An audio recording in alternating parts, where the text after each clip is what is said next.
છતાંય તે તમારી બાધા લટ કોના પાવડાવું છું? તમારી કુળદેવી. કેમ? મારી માનતાથી મને ખબર છે કે મારી માનતાથી 10-10, 15-15 વર્ષે દીકરા આલું છું ને. જોજો હમણાં આવશે માનતા હો તો 10-10, 15-15 વર્ષે દીકરા આલું છું, છતાંય તે કદાચ એક લટનો એક હક ના કરતી હોય, કોઈ પારણાનો હક ના કરતી હોય, કોઈ વસ્તુનો હક ના કરતી હોય, તો કેમ નહીં કરતી? એ બધા હક તમારી કુળદેવીના છે. તમારી કુળદેવીના હક ક્યારે હું માતા છીનવું કે તમે તમારી કુળદેવી કરતા મને વધારે માનો, મારી પૂજા વધારે કરો, મારું મંદિર બનાવો?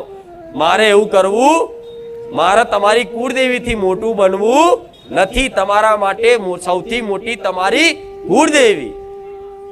આવી કોઈ માતા જગતમાં જોઈ? આટલું કહેવા વાળી, જાહેરમાં બોલવા વાળી? દીકરા હું આલું છતાંય એમ કહું કે લટ એની તારી કુળદેવીને આલજે, એનો હક છે. દીકરા દીકરીનું કોઈ પણ લગ્ન થાય, નવી વહુ આવે, કદાચ એના છેડા છોડવાનું થાય, તારે અમુક કે કુખાર મેરડીની માનતા રાખી છે તો અહીં છોડાવવા આવે, અમુક કે ગોમ ટોળાની માતાએ છોડવા જાય, અમુક ફલાણી જગ્યાએ જો માનતા હોય, જેને માનતા હોય વધારે એ જગ્યાએ છોડવા જતા. પણ ખરેખરમાં હક છે ને તો તમારી કુળદેવીનો.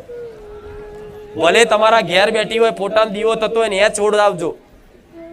લટ બાધા દુનિયાના છેડા ચોટીલા જવાની જરૂર નહીં. તમારા ઘેર ચામુંડ બેઠી હોય ને તો એના પારે આલજો.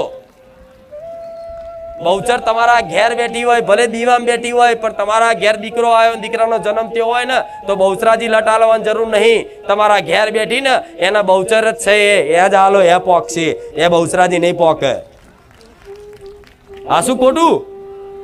મહાકાળી તમારા ઘેર છે તો લટ આલવી હોય તો તમારા ઘેર તમારી મહાકાળી જે દીવો તમારા વડવા મૂકીને જાય છે એ મહાકાળી ના લો, એના લટ આલો, એના બાધા આલો તો એ પોકશે. પાવાગઢ જવાની જરૂર નહીં. હા, દર્શન કરવા જઈ શકો. એ લટ આલ્યા પછી બાધા રાખી હોય તો દર્શન કરવા જાઓ, ચુંદડી ઓઢારો, બધું કરો, 52 ગજની ધજા લગાવો. પણ જો ઘેર બેઠી છે, જો તમે માનો છો કે મારા ઘેર કુળદેવી જાગતી જ્યોત છે, તો તમારે પારકી જગ્યાએ જો આ બધું કરવા જરૂર રહે? તમારે ઘેર જ કરવું પડે. આજે મારી વસ્તીને ઘેર પૂછી જોવો છો, ગમે તેવું હોય તો બહુચરાજી જાય ધજા ચડાવવા, લટ આલવા બહુચરાજી જાય. પૂછી જો, આ દર્શન કરવા જાય, એમની ઈચ્છા થાય. મારી છૂટ છે, જવું જોઈએ, બધા ધામમાં જવું જોઈએ. પણ ક્યારે પૂછો છો? મારી વસ્તી બીજી જગ્યાએ કદાચ માનતા